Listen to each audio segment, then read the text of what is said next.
Welcome to the Money Tales podcast. I'm Cammie Doder. And I'm Sandy Brager. Behind every family is a money story. The way we learn about it, talk about it, and pass it down shapes both our family wealth identity and our relationships. In this episode of Money Tales, we talk with Josh Gentine, a third-generation member of the family behind Sargento Foods and an advisor to enterprising families. Here are three key money topics Josh hits on in this conversation. First, how childhood experiences and family dynamics influence the way we view and manage money. Second, the unique pressures and responsibilities that come with being part of a family business. And third, how curiosity opens the door to better money conversations and stronger relationships. Now it's our pleasure to bring you Josh Gentine's Money Tales.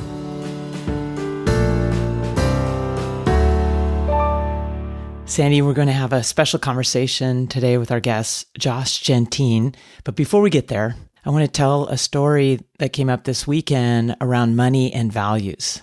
Ooh. I know, right? That hits right in the heart. I went to visit a friend of mine who's just bought a new house, and it's perfect. It is perfect location. She's made it her own. It's just so wonderful. And as she was telling the story, what she shared with us is that she was not the highest bidder. There were actually, I think, 3 people ahead of her. Oh, wow. That's a lot, actually. It is a lot. Now, my friend wrote a letter, which we wrote a letter. I've written a letter related to a house before, too. I've written letters that obviously got passed up because I wasn't the highest bidder. But my friend wrote a really honest, heartfelt, and connected with the seller. They had a mutual connection, a mutual passion, actually around water skiing. And the person that my friend used to water skied with this other people. And they just shared about herself and why this house was so special to her. So wait, Cammie, did they know about this mutual connection going into the letter writing, or was the connection? Must have. Because you wouldn't normally name drop. Right. How would you know? Right. Yeah, that's a great question. I don't think it was a surprise. But what I love is the seller had the financial opportunity. They didn't need to maximize the sale price. And they chose to go with, someone who was going below the highest bid, as significantly, my understanding, at least relative from a percentage standpoint. And they went because they loved being able to sell this asset, but more than an asset, this home, to someone that they connected with. And now, as a result, these 2 families have gotten to know each other. They've actually dined together, been hosted in each other's homes. So relationships been developed as a result. And I just think what a beautiful story about aligning their values with their money. That is so cool. And so it's truly the values. I'm wondering if also having a connection to the same mutual friend might have helped also, because maybe there's some trust in there as well. Well, for sure. But I don't, it was more that she wanted to have this home be loved and enjoyed. And this connection through this letter really got her there. And I think that's just an incredible story. I love it. And it's a good reminder that our homes are assets, but they're also places where we live our lives and where we exercise our values. And how wonderful it is that the seller could extend their family's legacy through your friends.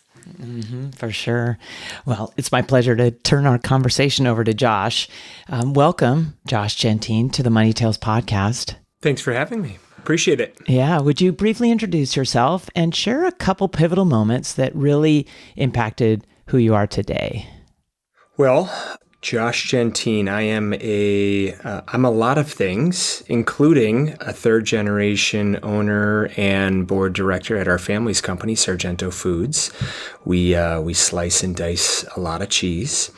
Grew up in the cheese world. Oh, there's so many jokes there, but I'm not going to go. So many cheesy jokes, Cammie. Where do we begin? In addition to serving on the board at Sargento, which is a small part of my life, a big part of my life, family and my career, I'm an advisor to enterprising families. I help them navigate all of the challenges and intricacies of being family with a family enterprise. So that's where I spend most of my time when I am not with my family, 2 young kids. Couple pivotal moments as I was thinking about this, 3 in particular. when I was younger, in addition to thinking I would go back and be a leader at Sargento Foods, I was also thinking about being a Catholic priest. And so I ended up at the seminary at Notre Dame to be a Catholic priest. It didn't stick, which is another pivotal moment. Getting married and having kids obviously was changed a lot of my trajectory.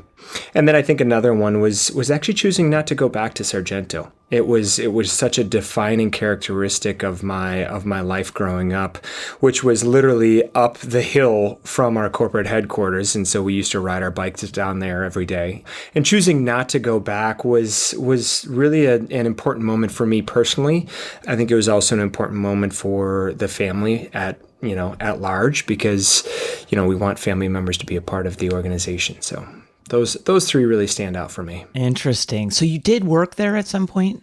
I cut cheese every summer. Oh, it was a summer Let job. the jokes begin, Cami. No, I worked there in the summer. I never worked there in a corporate role. I see. Always thought about it and frankly got a lot of pressure to do that. But it just didn't fit into the timing and God's plan. Josh, tell us as you're growing up in this family business, but also just directly with your family, how did you start learning about money? Started learning about money pretty early. I'm a twin, identical twin. I've got an older sister, twin brother. In hindsight, what I've realized is a lot of my interest in, let's call it money, business, the family business, was really a way to capture my dad's attention. He ran our consumer products business. He was very into the markets and so forth. And so growing up, he would spend time on Morningstar, right? Going through all the Morningstar ratings on stocks and so on, and mutual funds and so forth. And I used to do that with him. And I think it was my way of connecting with my dad and getting a little bit of the timeshare that he had available to the three of us kids. And so my dad was really the one who pulled me in. And I do remember very, very early, I remember going through if you remember the USA Today, used to have all of the stocks, all the tickers and what happened on that day. And so we used to look at that in the evening. And my mom and dad invited us to select a stock when we were young, and I don't remember what age. It was early, but we got to pick a stock based on our interests, and so I remember opening up the USA Today and looking to see where Nike was at the time, which turned out to be a pretty good bet. Nice job, Josh. That's right. Were you a runner? What was your sport? I was a sports kid. I did all the sports. So you were wearing the Nike then? My twin brother, who was my sidekick the entire way. So we actually played sports all the way through college together, which was really neat. You got a lot of financial education when you were a child. You were working in the family business over the summer times. Were you getting paid for that work, Josh? 100%. Yeah, just like any other corporate employee. We had to apply for the job and go through the whole process. No nepotism happening there. Just no. It was an opportunity available to you if you could earn the role. Yeah, and actually, we started our governance journey at Sargento many, many years ago, and we had a very clear policy. It's called our family employment policy. First version, I think, was created in the late 90s, but it sort of directed, if family members want to be involved in the business, this is what it's going to look like. And here are the expectations. And we wanted a level set on that for everybody. That way, we didn't have the nepotism, and we could also make a conscious decision of, do we want to be a part of this, recognizing the responsibility and the requirements of being a part of it. So it's very, very clear. That's very cool. And did you feel family pressure to work Yes. there? Yes, I did, Sandy. Sandy's dancing around this idea. Are you guys ready to unpack a therapy site? No, I'm just kidding. No, I did get a lot of pressure, and my brother and sister in college really chose different paths altogether. So I was kind of the one, and frankly, I was interested in it. It's not that it was against my will. I was very interested in it, and so I think my dad saw that as an opportunity to have one of his kids come back. There were 17 of us in my generation, and not many of us were sort of following the path to come back. And so, yeah, I got a lot of pressure, and also I had a deep desire to be a part of it. But being a part of it also meant living in Plymouth, Wisconsin, so a town about 8,000 people, and we've got 2,600 employees. And so there's significant implications of being kind of in the community. And I never felt entirely comfortable with that. It was a big decision. You really have to want it. And, you know, as I was going through the succession planning process, I was also thinking about being a Catholic priest, and knew that if I didn't explore that option first, I'd be a lousy leader. So that's what I did. Say more about that. That's an interesting comment. In any family, in any enterprise, if your heart's not in it, you're not going to be a great leader. And if I look at Sargento in particular, and being a family-owned and operated business, if I went back and I was half in it, first of all, I wouldn't have been true to myself. It wouldn't have been fair to my family to just have me back there for the wrong reasons. And being back for the wrong reasons, I think, is also a dangerous recipe for the organization. There are 2,600 families depending on us to make good decisions and to be responsible stewards of the organization. And so you kind of have to do it. You have to do it for the right reasons to have your heart in it. And for me, it wasn't there. It wasn't there. And I only discovered that. I spent a year at the seminary after business school. And then had this really awesome moment of clarity in the seminary after my first year, where I was like, this is not where I'm being called. So I called a girl I met in North Carolina. I called Deloitte Consulting, and got a date, got a job. She's now my wife. And so you're efficient. While I was with Deloitte, I just came to recognize, like, I didn't want to go back to Wisconsin. I didn't want to go back to Plymouth and be a part of that. I needed to kind of carve my own path. And that's what I did. Hey, Josh, when you were pursuing the priesthood, did you think about money? I did. I thought a lot about it. And I was going into the religious order of Holy Cross. And so you take a vow of poverty. And while I had this amazing asset and equity in a large company, I really had to think long and hard. Am I willing to give all of that up? And you're giving up a marriage and dating life and women, as well as all the money. Yeah, That's a lot. That's a lot. That's a big commitment. It was a lot, but it was something I was willing to do if that was ultimately where I was being called, because I knew that would ultimately provide the happiness that I was seeking. And so it was worth the cost, let's call it. So yeah, I definitely thought about it. And I got to be honest, like, the idea of living a simple life with very little and not having to worry about money is incredibly attractive. Yeah. The fact that you don't have to worry about where's the next meal coming from, and can you pay your rent and mortgage and a lot of the complexity that comes with wealth and money, period. And so there's a lot to be said to the simplicity of religious life at the end of the day, which was attractive to me. When you chose to move your life in a different direction, was there anything about that experience that stuck with you from a money perspective? Like, having entertained that idea and shared with us those benefits of not having to focus on money? It certainly made me realize that you don't need a whole lot to be very happy. The guys that I met in the seminary, the priests at Notre Dame that I was around every day were full of joy. It was simple, and they were focused on let's call it the flock, the students, and the work that they were doing. And they weren't cluttered with all of the other stuff that we have to think about. And that is incredibly freeing. And I joke with my wife, I'm thrilled to be married and have kids, but man, would I give, a month to being a priest and having the simplicity of all of it. Especially when they're newborns. Ooh. I would do it in a heartbeat. So yeah, there was a lot I took from that. And I look at where we are now and the complexity of family and schools and the work that I do. There's something to be said for simplicity. And I try to remind my kids about that. And, it's hard. It's definitely hard. But I think if they can see that, in fact, my son and I are going back to campus in a couple weeks for a Notre Dame football game. And I can't wait to take him into the seminary and meet some of the guys and just see what it's like, so that he can begin to recognize that, like, we're very blessed to have a lot of things, but you also don't need any of it to be filled with joy. Hey, Josh, you used an incredible term. What you said was the complexity of wealth. How did you start getting personal exposure to the complexity of wealth? Where did it land in you? How did it feel?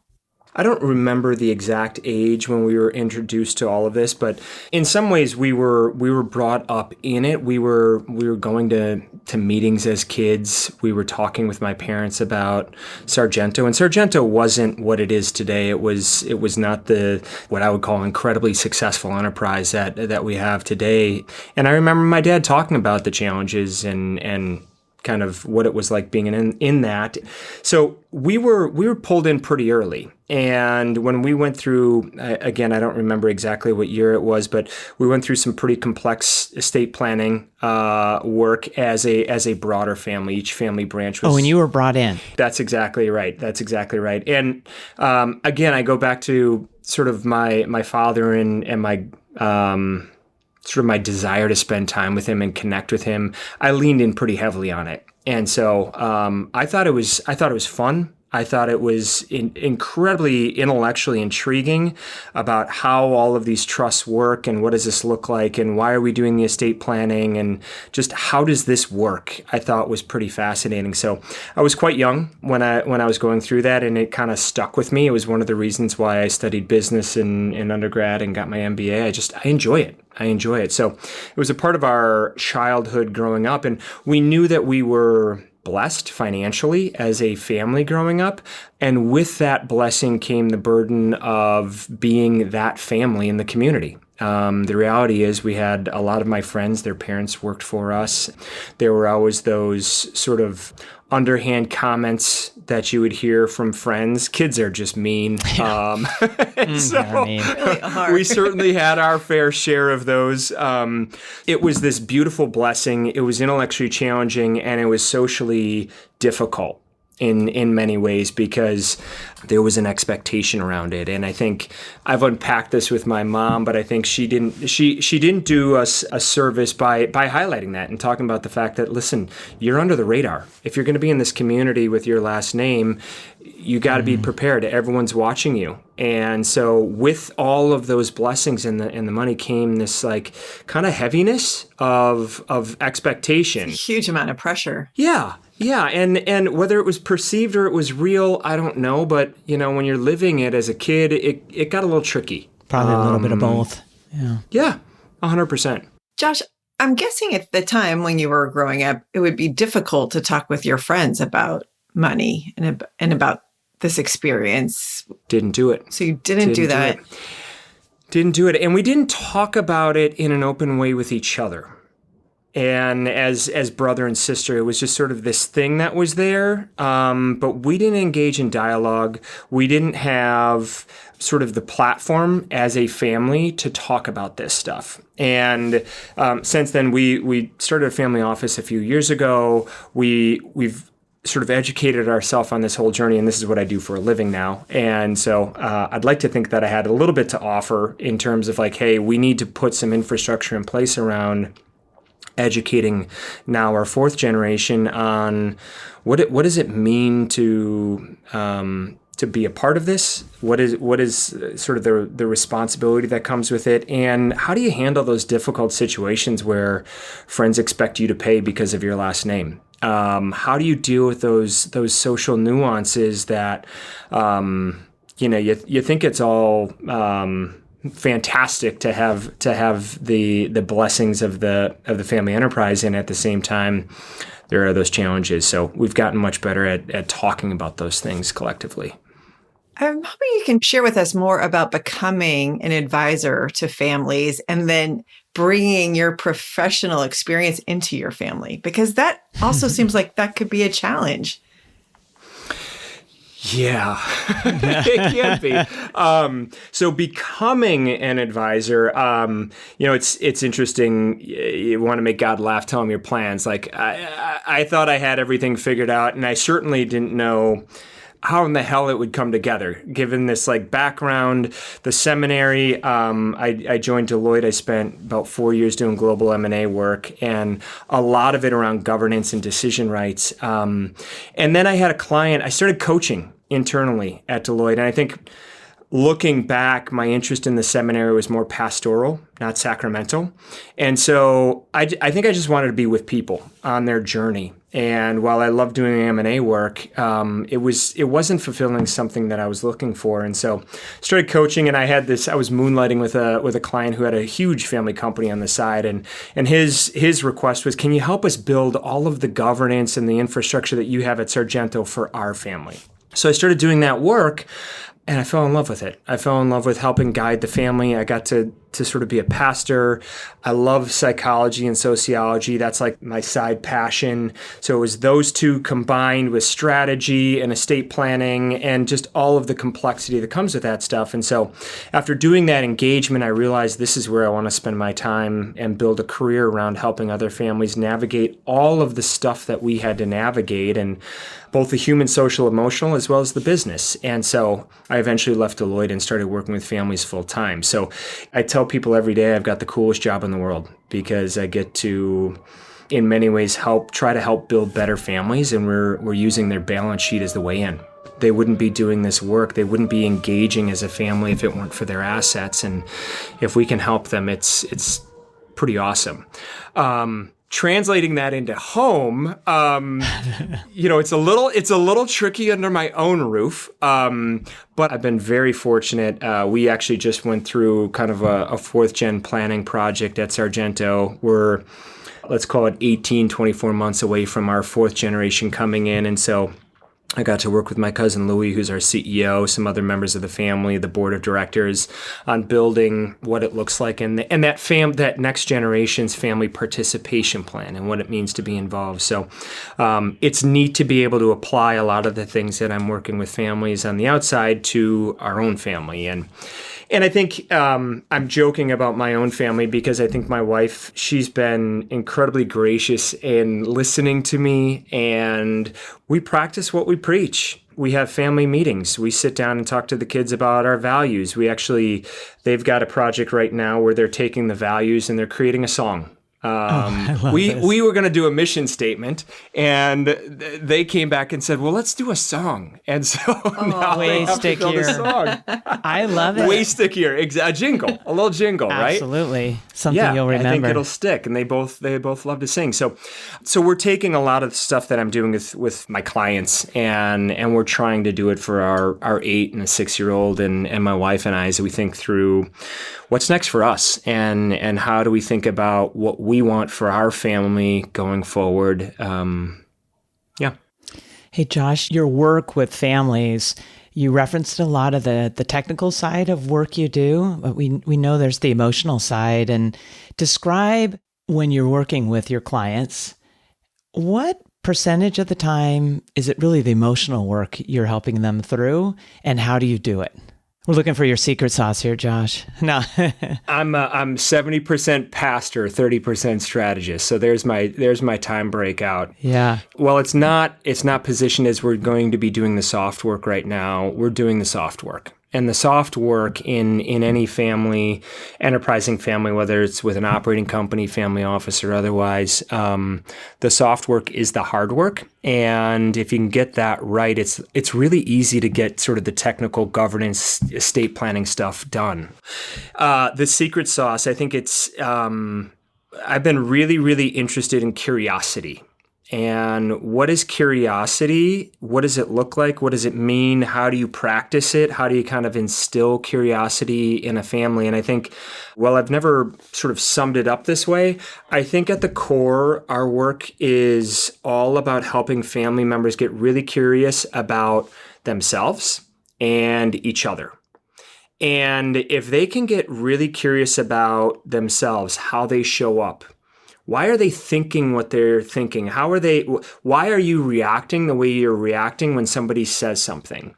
I look at conflict and so often, I just ran a session with a family a couple weeks ago, and the theme of is mind the gap. And how do you expand the gap between stimulus and response and get curious about, why am I feeling what I'm feeling in this moment when you said what you said? Before just reacting, getting curious about that emotion and what's coming up and maybe what's the genesis of that.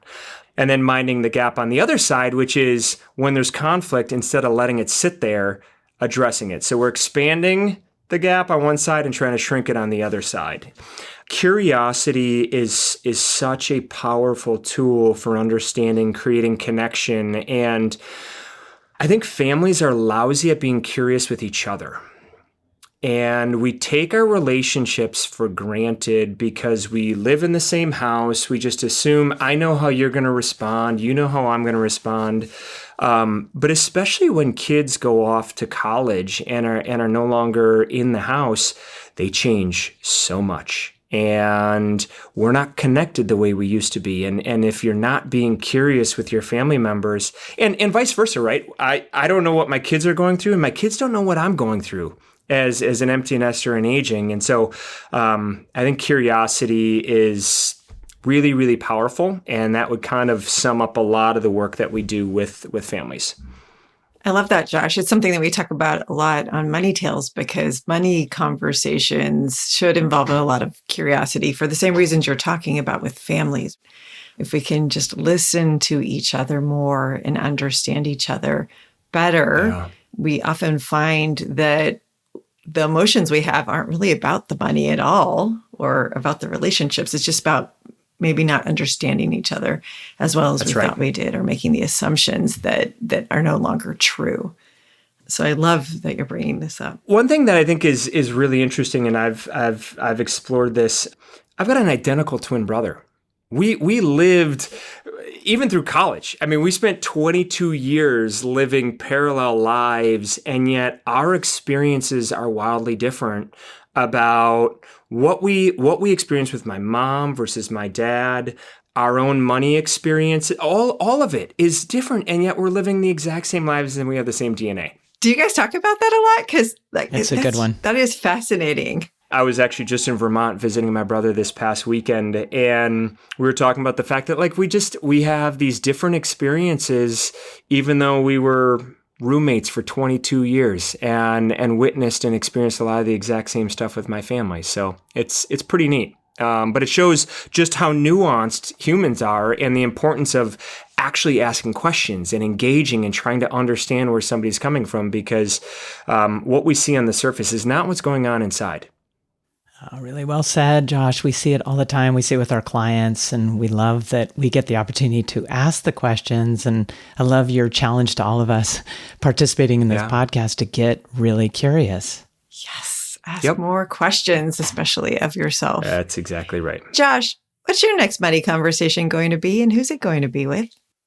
I am flying to Wisconsin on Tuesday. I'm meeting with a family office to go through a lot of estate planning stuff. So timing's amazing. I'm going to be having deep, several hours long money conversation with the folks up in Wisconsin as we think about kind of the work that we need to do. We've done estate planning, but it's always evolving. And as I learn more about our kids and how they operate, my wife and I are in a different position than we were a few years ago. I want to understand what that looks like and get in front of it. And, leading into the seminary before I got married and so on and so forth, I took a lot more risks than I do now. And so my mindset has changed. Where we are as a family has changed. And so now we got to think about what's the next sort of phase of our wealth journey as we go forward. I love that you said your next money conversation is with your client, but also with your family, realizing that this is just an ongoing conversation in so many different venues. Doesn't stop. Yeah, doesn't, or shouldn't. Josh, would you share with our listeners, where's the best place to find you digitally? Oh, thank you. Bench Consulting. Benchconsulting.com is the website for the work that we do. I'm on Instagram and post sparingly under my name, and certainly on LinkedIn. You can find me and often post my newsletters that I write every other week. So a few different options. Your newsletters are great, and thank you again for joining us on Money Tales.